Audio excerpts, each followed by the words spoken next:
point blank. 9/11, the Pentagon, the World Trade Center, all a cover-up. Is this for real? Well, Showbiz Tonight has the tape that has people asking, what's the truth?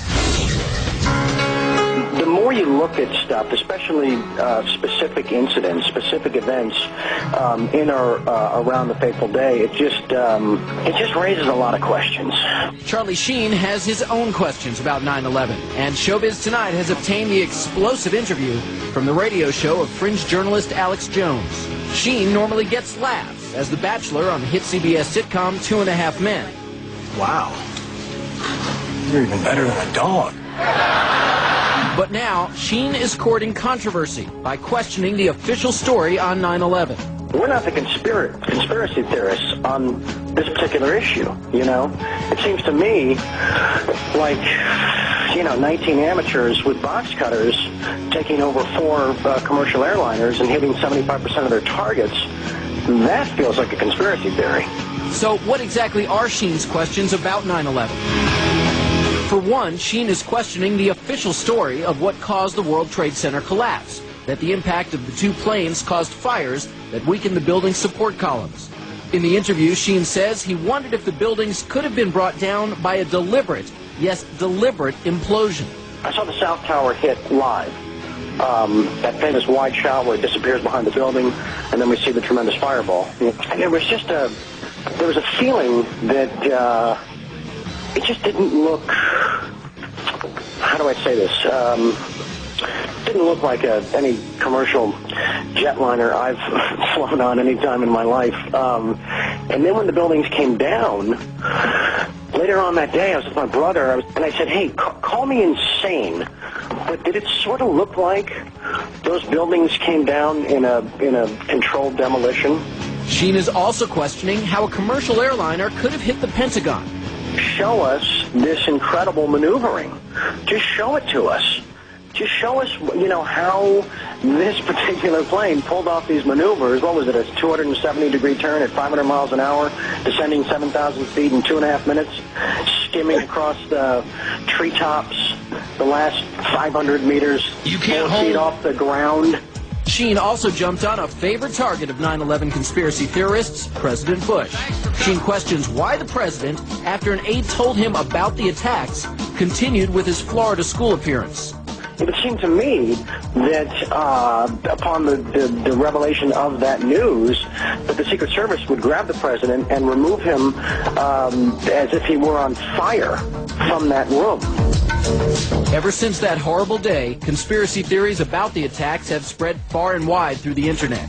As writer Webster Tarpley tells Showbiz Tonight, Sheen is not alone in his opinions. There was a Zogby poll that was carried out last August, actually August of 2004 by now, which showed that about 50% of the people in New York City believed that top government officials had knowledge in advance of what was going to happen. Still, it's safe to say that most experts and most Americans place the blame for 9/11 only on Osama bin Laden and Al-Qaeda, not the U.S. government. Even Sheen knows his comments may not go over well with many people. And I'm sure I'm being demonized across the nation by, all of the people that do that sort of thing. Thank you for being here. Happy almost Easter. Hey, back at you. Thank you. You had some interesting comments. You were on a radio show and you talked about 9/11, and you have, is it a theory or you just don't believe the government account of what happened on 9/11? I just had questions. Yeah? I had a lot of questions. And the forum I chose to voice those questions in is the Alex Jones radio show. Mm-hmm. And just because he's a guy that I've been a fan of and followed for a lot of years.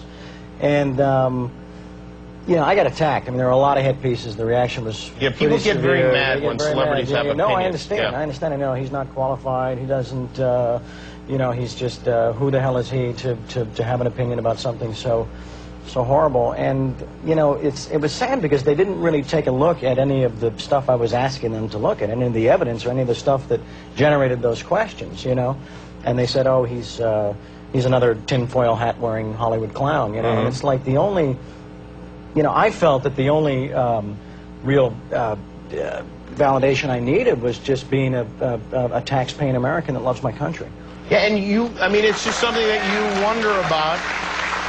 And you would like to know more about it, Sure. I assume. And do you Sure. did you study the tapes? And you? I've done a lot of research, and it's not just me, it's the people that have come before me, the experts and the engineers and the physicists and the scientists and the scholars that raised a lot of these things. And I took a look at their research and said, yeah, it doesn't add up. A lot of it doesn't add up, hence these questions, you know. And there's two areas. There's Building 7, and there's the 5 frames from the Pentagon. Don't listen to me. Do your own research, you know. But I think that, you know, what happened to a time in this country when we were entitled, when we had a constitutional and a God-given right to be curious about things that didn't make sense. That's all it was. We have a lot of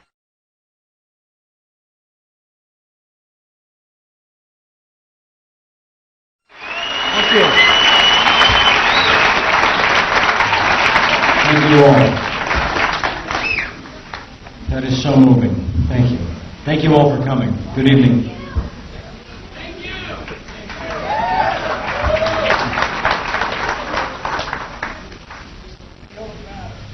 Everybody's making a big deal about what I did, and I just felt like I was pursuing the truth. That's all.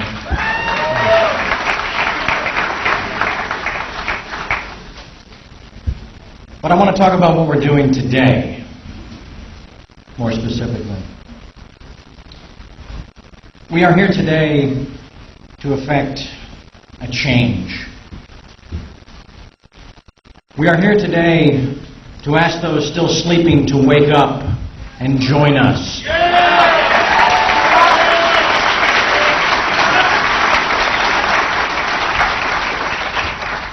We are here today to present a case forged in science at the bedrock and common sense in its foundation. We are here today to fire a warning shot across the bow of mainstream media to remind them of their original responsibility as civil and political watchdogs.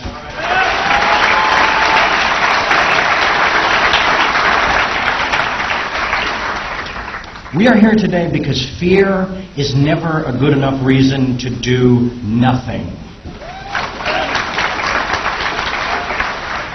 We are here today to fuel the deconstruction of the official myth. We are here today to hold our course, to bang our drums, to sharpen our focus.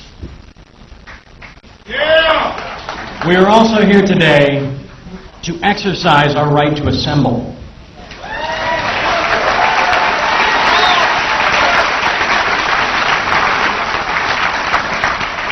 Our right to speak freely.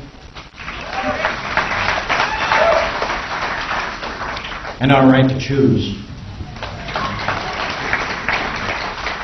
We are here today to begin draining the cesspool of lies and distortion we refuse to drown in any longer.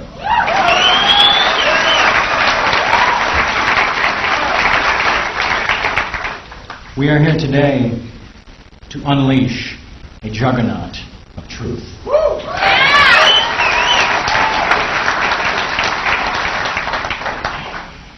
We are also here today to honor the victims and the families of 9/11.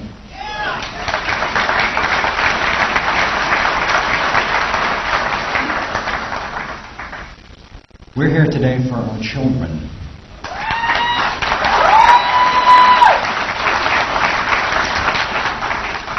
As well as their children. Hi, I'm Bill O'Reilly. Thank you for watching us tonight. John Edwards and Rosie O'Donnell, the subjects of the Talking Points memo this evening. No question, I made too much of the O'Donnell story. If you look at it from a behavioral point of view, I mean, who really cares what this woman thinks? Not many.